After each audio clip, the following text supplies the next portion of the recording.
Salut! Aujourd'hui, on voit l'almanach, regardez, de la semaine 8 et 9 du 16 février au 1er mars. Je mets encore 15 jours, mais regardez la fin au 1er mars.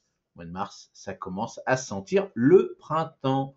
Donc, là maintenant, on va continuer. Donc, alors, il n'y a pas beaucoup de changements, franchement, par rapport au potager. On continue à récolter ce il vous reste dans votre jardin. Donc, moi, ça y est, j'ai récolté les dernières carottes. Un petit peu de mâche, encore un petit peu. Les poireaux, j'en ai encore un peu. Les choux, un petit peu de choux, mais ça se termine. Bon, c'est comme ça. Donc moi, je vous ai montré un petit peu ce que j'ai déjà commencé. À la fin de la vidéo de l'almanach, je vous montrerai ce qu'on peut faire sous abri, chauffer bien sûr. Mais là, on voit par rapport à ce que vous avez à faire dans vos jardins, s'ils sont praticables. Bien sûr, en ce moment, ce qui se passe, c'est que moi, chez moi, c'est la gadoue. Donc c'est vrai que je fais plutôt ça sous mes petits tunnels. On peut faire ça sous châssis sur l'ensemble des régions, bien sûr, sauf dans le sud s'ils ont des sols pas moins argileux que le mien. Mais là, vous continuez à planter. Donc je vous ai mis les 10 légumes à semer, à planter. Donc vous regardez par rapport à ça. Donc là, je vous en ai remis un petit peu par rapport à ce que vous aimez, mais tranquille, tranquille, vous n'êtes pas en retard du tout. Après l'entretien, on continue, on renforce les paillages, on continue à voir les voiles s'il fait froid. Moi, la nuit, il fait froid. Le voile, ça permet aussi de casser un peu ce vent froid. Et on continue à enrichir les plantes. Si c'est praticable, bien sûr. Si vos planches sont gorgées d'eau, vous laissez, vous faites rien. Même le désherbage, tout ça, vous faites rien du tout. Alors, dans le sud, eux, en fonction de ce qu'il leur reste, bien sûr, dans le sud, ils ont quand même des dizaines de températures de plus que nous que dans le nord. Donc là, ils continuent à récolter tout ce qu'ils peuvent récolter encore et ce que vous avez dans vos jardins, bien sûr. Alors eux, les dernières plantations, parce qu'ils ont fait pas mal de plantations, l'ail blanc, tout ça, ils ont fait des petites plantations ou des semis, comme moi j'ai fait sous mon tunnel, eux, ils pouvaient le faire à l'extérieur, voire sous leur tunnel, donc par rapport à ce qu'ils ont fait. Les petits radis, moi je vais commencer à en manger. Bon, les oignons, tout ça, ce que j'ai fait, les petits poireaux, tout ça, là ça pousse tranquillement. Mais alors tranquillement, je dis ça tout l'hiver. Là pendant, ça fait 2 mois à peu près que c'est stagné, puisqu'il fait froid la nuit et dans la journée ça fait 4-5 degrés, donc ça dépasse pas les 5 degrés. Donc pour l'instant les plantes, hop, ils attendent. Alors entretien, on continue, on veille toujours en fonction où vous êtes dans le sud. On enrichit le sol, on continue si on peut, si c'est praticable, puis on désherbe, bien sûr, si on peut marcher sur le sol. Alors dans l'est, donc on continue, ce que vous reste dans vos potagers. Alors en règle générale, c'est un peu la même chose que nous, sauf vous, c'est quand même un peu plus froid que nous en Normandie, bien sûr. Et donc, s'il gèle, si vous voyez qu'il gèle et puis que vous n'avez pas encore récolté et que vous voulez récolter, un petit voile d'hivernage dessus pour pouvoir éviter que le sol soit complètement dur quand vous arrachez vos carottes ou vos poireaux, etc. Donc, on continue donc la plantation, si on peut, bien sûr, soit sous les tunnels, soit à l'extérieur, mais sinon, vous êtes pas en retard, vous inquiétez pas. Donc, vous pouvez commencer un petit peu de radis, tout ça, mais il faut qu'il fasse chaud. Donc, automatiquement, il faut au moins au-dessus de 5-8 degrés pour faire un petit peu de radis, un petit peu de choses comme ça. Donc, bien sûr, on peut les faire à l'intérieur, sous châssis, si vous avez la chance, ou un tunnel nantais. Alors, potager, donc toujours à l'est, l'entretien. Donc, on continue la même chose pour toutes les régions. On vérifie les protections, on enrichit le sol si le sol est praticable, et on continue le désherbage. Alors à l'ouest, donc pareil, ce qui vous reste dans vos jardins, là ça va commencer à se terminer, bien sûr. Et puis donc on regarde un petit peu, puis on fait de la place, et en même temps qu'on arrache, on redonne un petit coup de croc si c'est possible. Les plantations et semis, donc on sème, donc je vous ai fait comme la petite vidéo sur les 10 légumes à semer ou à planter. Donc les petits radis, eux, c'est un petit peu comme dans le sud. Ils peuvent avancer un petit peu, surtout si vous mettez ça sous des petits tunnels. Alors si vous mettez ça sous des petits tunnels nantais, tout ça, là vous pouvez avancer les choses. Donc là, les échalotes, les oignons, tout ça, on continue les petites carottes dans les petits châssis nantais ou les tunnels nantais, les châssis plutôt et les tunnels nantais. Donc ça, vous y allez en fonction de la température. Je vous ai fait pas mal de petites vidéos pour vous montrer quelle température il fallait pour ces légumes froids. Je vous ai fait une vidéo sur quels légumes qu'on peut semer ou planter même s'il fait froid. Donc pareil, les entretiens, donc on regarde un petit peu tout ce qui vient. Si on a encore des jeunes salades, on met des petits voiles d'hivernage dessus, on enrichit le sol, si on peut, on désherbe, et on prépare les parcelles vides hein, pour les prochaines. Je vous ai dit en début de vidéo, c'est le mois de mars après, dans 15 jours. Donc automatiquement, on va commencer à avoir des fourmis dans les mains. Donc la montagne, bon, là, s'il y a de la neige, on voit, les montagnards, ils ont l'habitude de ce qui leur reste à récolter. Et donc, bien sûr, si le sol est gelé, pour l'instant, on ne fait rien. Et donc, on vérifie les paillages, mais s'il y a de la neige, on laisse comme ça, terminé. On ne fait rien d'autre. Alors, au verger. Donc, moi, j'ai marqué, je vous l'avais dit, la petite anecdote, pour l'instant, les récoltes, ça se termine. Bon, je parle en France, bien sûr. Moi, j'ai la chance de récolter encore des petits citrons. Et donc, le verger, donc, on commence la taille, on nettoie, on retire les branches mortes, on aère les ramures, on applique Alors tout ça, si le temps est clément, si gèle, on fait rien du tout. Et pareil, on apporte une couche de compost fumier bien décomposé au pied, mais surtout pas mettre ça si vos sols sont gelés, surtout pas. On attend le dégel et là on peut le faire. Mais là on va y aller tranquillement. Vous inquiétez pas, vous n'êtes pas en retard. La plantation, donc s'il vous reste encore des petites bulbes, moi j'ai vu qu'il me restait encore des petites bulbes, je les ai mis. Je les ai mises dans mon terrain et puis ils pousseront un peu plus tard bien sûr. Et puis les petites bisannuelles en fonction des régions, bien sûr. Là, vous commencez, on voit les petites primes verts, on voit les petites pensées. Donc là, c'est agréable. On peut mettre ça dans des petits massifs, tout ça. Attention, si ça sort de jardinerie, tout ça, et puis que c'est chauffé plus ou moins un petit voile d'hivernage pendant quelques jours. Et puis après, ils vont prendre l'habitude, puisque la pensée et la prime vert aiment bien le froid. Donc le nettoyage, si vous ne l'avez pas fait, on continue le nettoyage. Si vos sols ou vos jardins sont complètement engorgés d'eau, vous ne marchez sur rien du tout, pas sur la pelouse et tout. Vous attendez que vous puissiez marcher, parce que si vous marchez plusieurs fois sur votre pelouse, et puis les massifs, vous allez tasser tout le monde, la pelouse va disparaître et ça va faire dégueu. Donc on continue à vérifier si vous avez des protections. Moi, je vois avec le vent et tout, une fois que le vent est passé, je remets mes petits filets dessus. J'ai des petites plantes qui sont sensibles au froid et que je veux garder parce qu'ils sont très très jolis. Ça apporte un petit côté exotique. Alors le jardin d'intérieur, bon là on continue, c'est la même chose pour l'instant, mais au mois de mars, ça va commencer à bouger un peu plus. Donc on réduit les arrosages, là, jusqu'à la fin des 15 jours là, puis à partir du mois de mars, vous verrez qu'on va faire un petit peu plus. On nettoie les feuilles, donc ça comme d'habitude, avec le chauffage et tout, ça risque, c'est toujours très poussiéreux.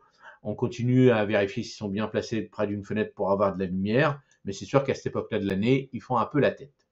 Alors les balcons et terrasses, donc avant tout, on va commencer là à préparer dans les catalogues les pots qui sont cassés, on va les changer, on va préparer tout ça pour avancer un petit peu. C'est le moment de faire des bonnes actions et surtout des bonnes affaires.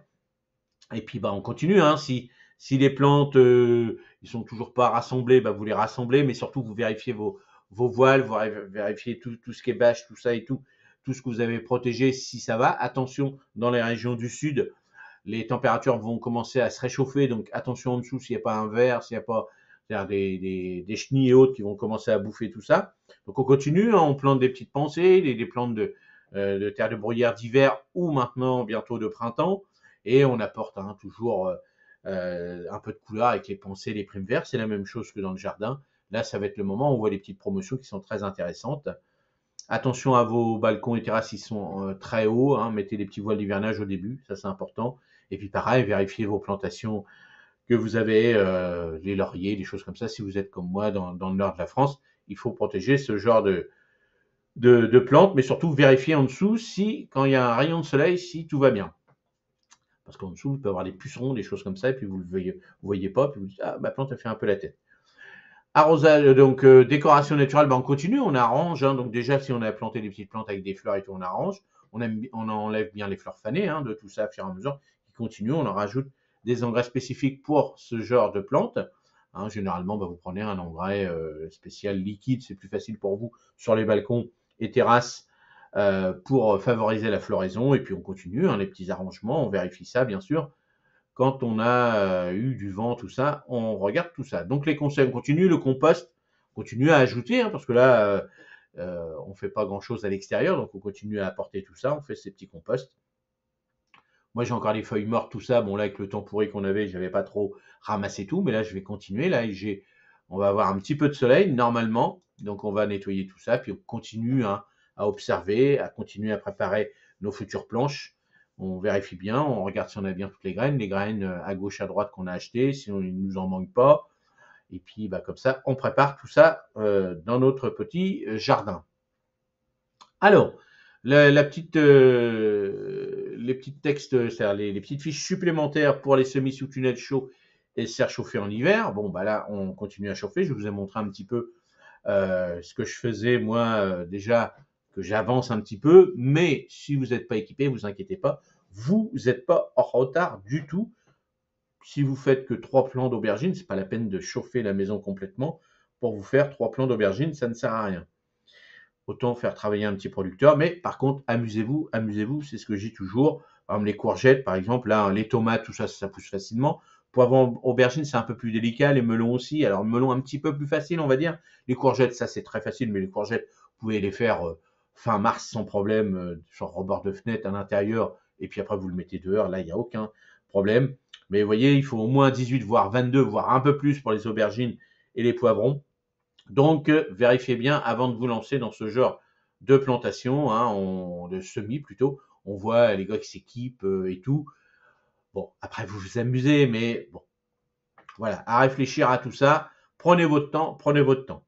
Donc, les semis sous tunnel, salade et légumes à feuilles. Donc là, on peut, si vous avez des petits tunnels nantais, hein, je vous ai toujours dit comment faire avec un petit tunnel nantais pour réchauffer vos sols. Vous le mettez, vous ouvrez sur les côtés dans la journée, ça aère, le soir vous refermez. Comme ça ressuie un peu vos sols, ils sont moins engorgés d'eau, ça réchauffe. Et puis là, vous pourrez commencer un petit peu plus tard vos mâches, les roquettes, les épinards, les laitues.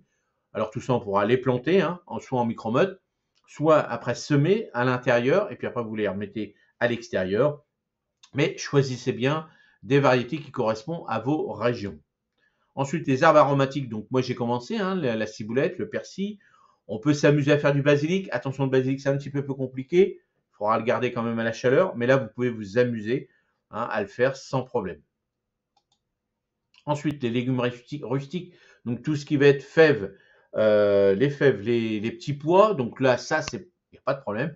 Si vous avez fait le petit système de tunnel nantais, eh ben, vous pouvez en planter. Soit vous les faites en micro-mode, comme ça vous avancez un petit peu, puis mi-mars à peu près, vous les replantez dans votre jardin directement. Mais tout ça, si le sol n'est pas gorgé d'eau, si le sol s'est réchauffé bien sûr. Si vous mettez ça dans un sol froid, argileux comme le mien, eh ben, ça ne va rien donner. S'il pleut énormément, vous allez les perdre. Donc soyez patient, vous n'êtes pas en retard, vous n'êtes pas en retard. Ensuite, donc les avantages d'un tunnel chauffé, donc bon, bah, l'avantage c'est que ça permet de gagner plusieurs semaines sur les saisons. Alors, on peut cultiver plusieurs récoltes plus tôt, tout ça. Donc là, tout ça, il faut bien savoir, bien gérer tout ça. Donc ça fait toujours plaisir. Alors, d'installer une petite serre comme vous voyez sur l'écran. Mais attention, dans certains lotissements, vous n'avez pas le droit. Dans certaines communes, vous n'avez pas le droit. Il faut faire des demandes dès lors que ça dépasse les 20 mètres carrés. Donc faites attention. Et même si ça dépasse pas les 20 mètres carrés, dans certains lotissements, vous n'avez pas le droit. Donc une petite serre comme vous voyez à l'écran, ça fait plusieurs milliers d'euros. Donc attention, attention quand même avant de vous lancer dedans. Renseignez-vous près de votre mairie, mais c'est vrai que si vous avez la chance de pouvoir le faire après, c'est le top. Vous allez vous amuser, vous allez rater, vous allez gagner, c'est pas grave, mais amusez-vous, c'est ça le plus important. Alors, quand vous faites ce genre de plantation, de semis et tout, donc gardez un œil sur l'humidité, aération. Vous voyez là, il y a du soleil là. Il fait pas très très chaud, hein, il doit faire 7 degrés à l'extérieur. Moi, sous mon tunnel, là, ça va monter parce que le soleil est là, donc ça va faire au moins le double, voire pas loin de 20 degrés. Donc là, j'ai ouvert pour que ça respire, que ça fasse pas d'un seul coup un énorme coup de chaleur. Parce que si je laisse fermer, ça va monter à 20, 25, alors que cette nuit, il a fait 4-5 degrés. Donc les plantes qui sont dessous, ils n'aiment pas du tout, et comme nous, hein, réfléchissez, si vous êtes dans une pièce où vous gelez, puis d'un seul coup on vous met à 40 degrés, ben vous n'allez pas aimer. Donc automatiquement, les plantes, c'est comme nous, ils n'aiment pas. Donc gardez un œil sur l'humidité, utilisez les petits modules, les petites plaques alvéolées, les petits godets. Donc voilà, tout ça, faut étudier un petit peu. Je vous montre pas mal de vidéos pour vous donner des petits conseils là-dessus quand vous avez la chance d'avoir un petit tunnel. Mais voilà, comme je dis toujours, vous n'êtes pas en retard, vous inquiétez pas. Vous voyez des belles vidéos où les gars, ils ont déjà des plans à gauche, à droite qui sont beaux, donc ils vous disent pas où ils sont, s'ils sont dans le sud, s'ils sont dans des pays chauds aussi, hein, faire attention par rapport à ça. Moi, voilà, je vous explique simplement que là, si vous n'êtes pas équipé, vous voulez vous amuser, amusez-vous. Mais attention, vous n'êtes pas tout seul en famille. Donc, si vous mettez vos engins, tout ça dans la maison, est-ce que ça plaît à toute la famille? Posez-leur la question. Vous avez des chats, des chiens, des petits-enfants qui arrivent ou des enfants qui peuvent perturber tout ça. Et une fois que c'est fait dans la maison, après, il va falloir le mettre à l'extérieur. C'est ça le plus embêtant après, parce qu'après, ça file. Hein. Je vous ai fait une vidéo comment éviter que les plantes filent. Ben, je vous explique que ben, après, au démarrage dans la maison, ça pousse. Ça, il n'y a pas de problème, mais c'est après. Donc réfléchissez bien à tout ça, mais avant tout, comme je dis toujours, prenez du plaisir. Allez, la petite recette, velouté de panais et de carottes, vous faites un arrêt sur l'image, vous regardez, et puis vous allez vous éclater, puis vous me dites ce que ça donne. Bon, là, c'est les panais, les carottes, voilà, on peut faire pas mal de petits veloutés. Vous voyez, là, sur la vidéo, je viens de récolter mes petites carottes. J'avais des petites carottes comme ça. C'est pas grave, ces petits morceaux-là, je les ai mis quand même dans ma petite cocotte pour faire un semblant de couscous et je me suis régalé. Allez, à la prochaine, donc dans 15 jours pour l'almanach. Et puis là, j'ai fait pas mal de petites vidéos, donc on va arriver tout doucement d'ici 15 jours au mois de mars. Et ben, ça commence à sentir le printemps. Allez, à la prochaine. Salut, merci, un excellent dimanche. Merci.